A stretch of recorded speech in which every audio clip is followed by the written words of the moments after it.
Programang ito ay rated SPG. Striktong patnubay at gabay ng magulang ang kailangan. Maaaring may masiselang tema, lengguwahe, karahasan, sexual, horror o droga na hindi angkop sa mga bata.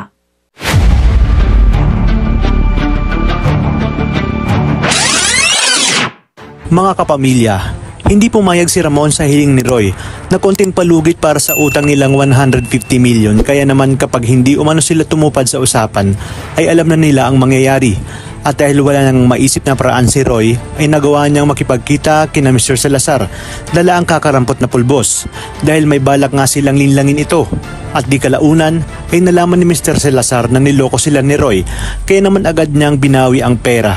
Di naman pumayag si Roy at agad niyang inagaw ang bag na naglalaman ng pera, sabay ni Ratrat ang anak ni Mr. Salazar dahil lang kung kahit napuruhan ito at napatay. Sa kabilang banda naman, sa pag-uwi ni Rigor ay agad niyang kinausap si David at tinanong nga kung bakit niya nagawa kay Camille ang pagbuhatan ng kamay. Inamin ni David na nagawa niya yun dahil baka malaman ni Camille ang tungkol sa kanyang ibang babae na siya namang kinonsinti ni Rigor dahil siya rin mismo nga ay may ibang babae. Gid pa ni Rigor na kahit kailan ay hindi niya napagbuhatan ng kamay ang kanyang nanay Tess at sa kanilang magkakapatid ay si David lang umano ang kanyang tinayaan kahit wag umano siya nitong bibiguin. Sa pag-uusap ni Tanggol at Enteng ay sinabi ni Tanggol na dahil nagawa niya ang kanyang misyon ay sigurado umano siyang hindi dito natatapos ang lahat at nangangamba nga siya na dahil sa mga misyon niya ay doon na siya matodas. At ang mga dapat nga nating abangan ngayong Miyerkules, hindi pa rin nadala si David dahil pinagpatuloy niya pa rin ang kanyang pambabae sa kabila ng kalagayan ni Camille, kung kaya't sinabi ni Tinding na magkaiba sina Tanggol at David dahil kung gaano kamahal ni Tanggol si Mokang ay siya namang kabalitar ni David kay Camille.